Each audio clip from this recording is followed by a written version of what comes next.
ओम नमः शिवाय। नमस्कार दोस्तों। एक समय की बात है, कैलाश पर्वत पर भगवान शिव ध्यान में लीन थे। माता पार्वती उनके पास बैठी हुई थी। तभी माता पार्वती ने पृथ्वी की ओर देखा। एक छोटे से गांव में रहने वाले अनाथ बालक को देखा, जो प्रतिदिन जंगल से लकड़ियां काटकर अपना जीवन चला रहा था। उस बालक का कोई अपना नहीं था, फिर भी वह सुबह नदी के किनारे बने एक छोटे से शिवलिंग पर जल चढ़ाकर कहता, भोलेनाथ, मेरे पास आपको देने के लिए कुछ भी नहीं है, बस मेरा प्रणाम स्वीकार कर लीजिए।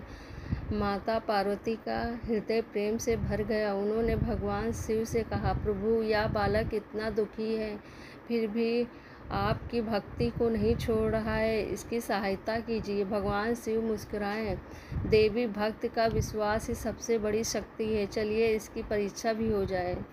दोनों साधु और साध्वी का वेश बनाकर पृथ्वी पर पहुँचे। उसी दिन जंगल में तेज आंधी चलने लगे, पेड़ गिरने लगे, बालक रास्ता भटक गया। तभी उसे साधु और साध्वी दिखाई दिए। साधु बोले, बेटा, क्या तुम हमें गांव तक पहुंचा सकते हो? बालक ने कहा, मुझे भी रास्ता नहीं पता, फिर भी मैं आपको अकेला नहीं छोड़ूंगा। तीनों साथ चलने लगे। कुछ देर बाद उन्हें एक घायल हिरन मिला। साध्वी बोली, बेटा, यदि इसकी सेवा करोगे तो रात हो जाएगी। बालक बोला, यदि मैं इसे छोड़ दूं तो यह मर जाएगा। भगवान शिव भी यही चाहते होंगे कि मैं पहले इसकी सहायता करूं। उसने अपने कपड़े फाड़ कर हिरन के घाव पर बांध दिया और उसे पानी पिलाया। इतने में जंगल दिव्य प्रकाश से भर उठा। साधु और साध्वी अपने वास्तविक स्वरूप में प्रकट हो गए।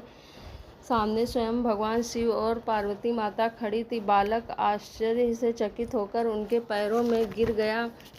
भगवान शिव बोले, वत्स, तुमने बिना किसी स्वार्थ के हमारी एक घायल जीव की और धर्म की सेवा की है, यही सच्ची पूजा है। माता पार्वती ने उसके सिर पर हाथ रखते हुए कहा, आज से तुम कभी अकेले नहीं रहोगे।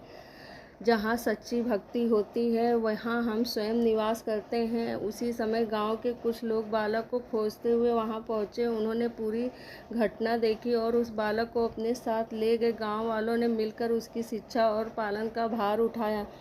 धीरे धीरे वही बालक बड़ा होकर एक ज्ञानी और दयालु व्यक्ति बना। उसने जीवन भर लोगों की सेवा की और भगवान शिव का नाम फैलाया। भगवान शिव केवल फल फूल या धन से प्रसन्न नहीं होते, वे सच्चे मन, दया, सेवा और विश्वास से प्रसन्न होते हैं। जो दूसरों की सहायता करते हैं उस पर शिव और माता पार्वती की कृपा सदैव बनी रहती है। हर हर महादेव। अगर आपको ये वीडियो पसंद आई है तो वीडियो को लाइक